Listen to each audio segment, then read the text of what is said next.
మీరు ఎప్పటికీ ever green హీరోలాగా, youth లాగా, యంగ్స్టర్ లాగా ఉండాలని అనుకుంటున్నారా? అసలు ఇది సాధ్యమయ్యే పనేనా అని మీరు డేలా పడుతున్నారా? అయితే అస్సలు డేలా పడక్కర్లేదు.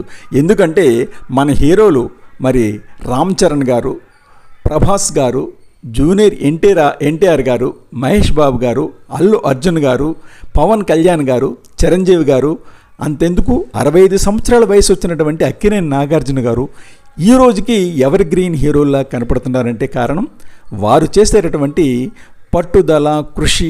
అంతే కదా, వారు మానవ మాత్రలే కదా, మనం కూడా మానవ మాత్రలే కదా. కాబట్టి అది తప్పకుండా సాధ్యమే. కాకపోతే మీరు మితాహారం తీసుకుంటూ జంక్ ఫుడ్స్ జోలికి పోకుండా ప్రతిరోజు వ్యాయామం చేస్తూ ఉన్నట్లయితే తప్పకుండా అది సాధ్యమే. కాకపోతే నన్ను అడగండి. పూర్తి వీడియో కోసం బ్లిస్ఫుల్ రిటైర్మెంట్ ఛానల్ చూడండి. All the